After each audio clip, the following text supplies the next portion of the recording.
زبیدہ ام جعفر عباسی مشہور خلیفہ ہارون رشید کی زوجہ تھی اور حاجیوں کی خدمت میں بڑی بڑھ چڑھ کے خدمت کیا کرتی تھی۔ انہوں نے 186 ہجری جو ہے اس سال میں اس کی تعمیر کا کام ہوا تھا، اور یہ 28 کلومیٹر کا انہوں نے ایک کاریز، جس طرح پاکستان میں بلوچستان میں کاریز کی ایک نہری نظام ہے جو انڈر گراؤنڈ زمین کے نیچے پتلی سی ایک چھوٹی سی نہر بنائی جاتی تاکہ پانی ضائع نہ ہو، اور اس سے پانی کو اونچائی سے اترائی کی طرف چلایا جاتا ہے وداؤٹ اینی موٹر کو چوز کیے بغیر۔ جو اس خاتون نے خواب میں اس باندی کو بتایا جو ہم تک پہنچے کتابوں میں، وہ کیا تھا؟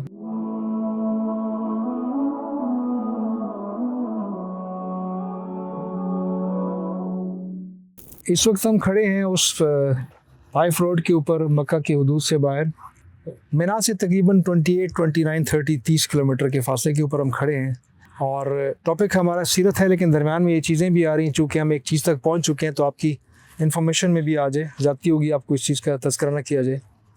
نہر زبیدہ ام جعفر عباسی مشہور خلیفہ ہارون رشید کی زوجہ تھی اور حاجیوں کی خدمت میں بڑی بڑھ چڑھ کے خدمت کیا کرتی تھی۔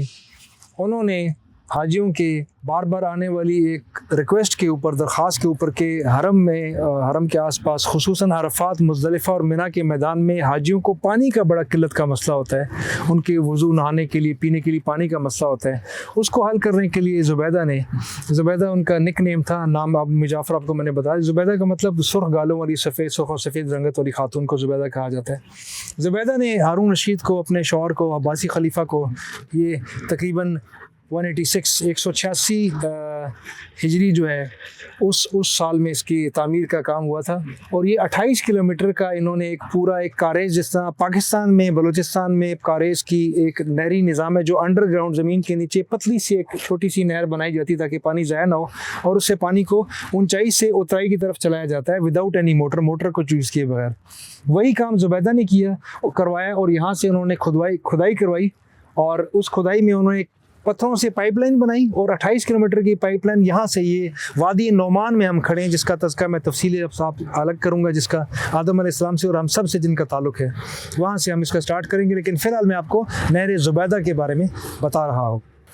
ام جعفر زبیدہ زوجہ ہارون رشید عباسی خلیفہ نے حکم دیا، ایسٹیمیٹ لگوایا گیا، اور زمین کے فلو کو استعمال کرتے ہوئے، کہاں سے زمین اونچی ہے اور پانی فلو کے ساتھ مینا کے میدان تک جا سکتا ہے، تو اس جگہ کا انتخاب کیا گیا کہ یہاں سے اگر کنویں کھدوائے جائیں اور کنویں کا پانی نکال کے سٹاف جو ہے وہ اس کاریز میں، اس انڈر گراؤنڈ نہر کے اندر ڈالے، تو وہ پتلی سی نہر جو ہے، یہ پانی چونکہ میدان اونچا ہے اور آگے میدان نیچے جاتا رہے، تو یہ اترائی میں ڈسینڈ آف دا گراؤنڈ کو یوز کرتے ہوئے ہوتے خود آٹومیٹیکلی پانی حاجیوں کے لیے وہاں تک پہنچ جائے گا، وہاں پر پانی موجود نہیں تھا۔ ایسٹیمیٹ لگوایا 17 لاکھ گولڈ کوائنز، مسقال ذہب تذکرہ ہوتا ہے، ذہب از گولڈ، تو 17 لاکھ گولڈ کوائنز خرچہ تھا۔ بڑی فیاضی کا مظاہرہ کیا زبیدہ ام جعفر نے، انہوں نے وہ کاغذ ایسٹیمیشن کا سائڈ پہ پھینکا، اور انہوں نے اپنی جیب سے کہا کہ یہ میرے ذاتی جو میرے پاس مال ہے بحیثیت خاتون اول کے، انہوں نے اس کو پے کیا۔ صدقہ جاریہ آگے تقریباً کوئی 1200 سال تک یہ صدقہ جاری رہا۔ یہ آل سعود کے وقت تک یہ رہا ہے، جب تک یہ نیا سسٹم پانی کا نظام رائج نہیں ہوا آل سعود کے ٹائم میں، تب تک یہ چلتا رہا۔ آل سعود کا آغاز 1901 سے ہو چکا تھا، اور یہ 50s میں اسٹیبلش ہوئی تھی، سعودیہ، مملکت سعودیہ 52 میں اسٹیبلش ہوئی تھی۔ یہ انہوں نے اسٹارٹ کیا، یہاں سے پانی نکالا جاتا تھا، نہر میں ڈالا جاتا تھا، نہروں میں مینٹیننس کے لیے ہر 100 میٹر کے جگہ کے اوپر فاصلے پہ مین ہول جس کو کہتے ہیں، بندہ نیچے اتر سکتا ہے، وہ انہوں نے بنایا تھا تاکہ اس کی مینٹیننس ان کے لیے آسان ہو۔ اور یہ تقریباً 28 کلومیٹر، آج کے میپ کے حساب سے 28 کلومیٹر میں یہاں سے سٹارٹ ہو کے، وادی نعمان سے سٹارٹ ہو کے، اور یہ جا کے ختم ہوتی ہے مینا کے میدان کے بالکل پاس عزیزیہ میں۔ عزیزیہ میں ایک مشہور مسجد ہے جو سابقہ امام جو تھے شیخ عبدالعزیز بن باز، مشہور، ان کی مسجد ہے۔ عبدالعزیز بن باز مسجد کے پاس آ کے مقام ہے جہاں پہ ختم ہوتا ہے، اور آخری پوائنٹ وہاں پہ ہے۔ آپ کو عرفات میں، منی میں آپ کو اس کا ڈبل ایک انڈر گراؤنڈ بھی نظر آئے گا، اور کچھ جگہوں پہ آپ کو اونچا پہاڑ کے اندر بھی نظر آئے گا جہاں پہ ہیومن سٹینڈنگ ہائٹ کے حساب سے پانی آپ کو اویلیبل ہوا کرتا تھا۔ یہ ایک مختصر تاریخ ہے اس کی، جو اس خاتون کے قسمت میں اللہ تعالیٰ نے ایک خدمت میں لکھی ہوئی تھی، قسمت میں اس نے اپنے لیے استعمال کیا۔ اس میں ایک ذیلی معاملہ بھی ہے، ایک اور چیز بھی ہے، بڑا خوبصورت واقعہ، ہم سب کے لیے ایک لیسن ہے، بہت بڑا لیسن ہے۔ زبیدہ خاتون میں جعفر کی بڑی چہیتی ان کی باندی تھی. جب ان کا انتقال ہوا زبیدہ کا، وصال کے بعد کچھ عرصے کے بعد اس خاتون نے اپنی مالکن کو، خاتون اول کو دیکھا زبیدہ کو خواب میں. تو انہوں نے خواب میں اپنی مالکن سے پوچھا کہ آپ کے ساتھ اللہ تعالیٰ نے کیا معاملہ فرمایا. جو اس خاتون نے معاملہ بیان کیا تھا، اللہ تعالیٰ اس کی توثیق کو بہتر جانتا ہے، لیکن اس کے اندر لیسن چونکہ بہت بڑا ہے اس لیے میں اس کو بیان کر رہا ہوں. تو ملکہ نے اس سے کہا کہ اللہ تعالیٰ نے مجھ پہ بڑی رحمت فرمائی، میرے سے کوئی حساب کتاب نہیں، مجھے معاف فرما دیا اللہ تعالیٰ نے. تو کہتی ہیں باندی نے کہا کہ میں نے مالکن سے کہا کہ ضرور حاجیوں کی خدمت آپ کے کام آئی ہوگی. آپ نے لاکھوں حاجیوں کی خدمت کی، ان کے پانی کے مسائل آپ نے، اس کا ہم نے تذکرہ کیا، مسائل آپ نے، اور بہت ساری چیزیں آپ نے ان کے لیے مسائل کا حل تلاش کیا. زبیدہ نے کہا خاتون اول نے کہ نہیں، مجھے اس وجہ سے نہیں بخشا گیا. کس وجہ سے بخشا گیا؟ میں نے رب سے پوچھا کہ اللہ آپ کیوں مجھے بخشا، میری کس ادا کو، کس چیز کو آپ نے پسند فرمایا، کون سی خدمت میرے کام آئی ہے. تو میرے رب نے مجھے بتایا، جو اس خاتون نے خواب میں اس باندی کو بتایا جو ہم تک پہنچے کتابوں میں، وہ کیا تھا.